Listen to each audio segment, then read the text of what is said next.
folks. Well, we're on our way here, and once again, welcome to the Port of Long Beach Greenport Fest Train Tour. In the next half hour, you're going to see and learn how trains perform a critical function here at the Port of Long Beach, moving cargo to support the economy and jobs, and doing so in a way that improves air quality and reduces truck traffic on our local freeways.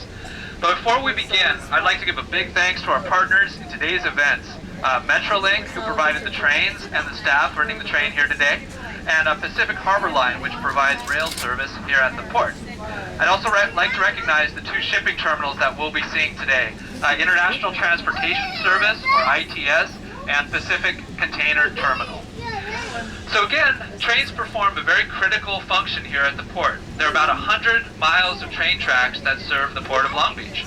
Every day, as many as 24 trains, some as long as a full mile, leave the port with imported products bound for store shelves and return with containerized products bound for export. A fully loaded train stacked 2 containers high carries about 280 shipping containers on average. So that means for every train that leaves the port with containers, it takes about 280 to 750 truck trips off the road. Trips that are avoided by sending out one fully loaded train. So because one train generates significantly less pollution than trucks, these trains are helping to reduce air pollution as well as being more efficient for.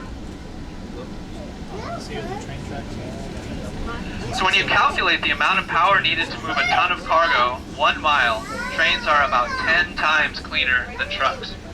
So as you can imagine, it's a top priority for the port to use more trains whenever possible to reduce truck trips and improve traffic and air quality. So rail service is both economical and it's environmentally beneficial. It is limited only by the physical space here at the port, and several projects are in development that will allow port terminals to use additional on-dock rail, shifting more cargo to rail and avoiding more truck trips. So the tracks you're riding on right now are used to support something called on-dock rail, which is a relatively recent development at seaports. On-dock rail means that the trains are assembled and put together right here at the port's docks. No truck trips are required to move the cargo that's placed on a train at an on-dock rail yard, unlike rail yards outside of the port that require a short truck trip. So containers that are unloaded from ships here at the terminal, they can be either loaded directly on a train or put on the terminal for temporary storage and then loaded on the train. So about 20% of all port cargo right now is loaded onto on-dock rail at the port terminals. Again, we're hoping to increase that. From the on-dock rail yards, trains then head to the Alameda Corridor, which is a dedicated highway for trains that connects from the ports to inland rail systems. The tracks of the Alameda Corridor are in a trench below street level. This allows cars on the roadways to pass over the tracks without being delayed by train crossings.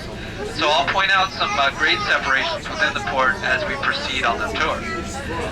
So overall, 5 of the port's 7 container shipping terminals now have on-dock rail capabilities, and the port has developed a rail master plan that calls for the development of newer and expanded on-dock rail yards at the port.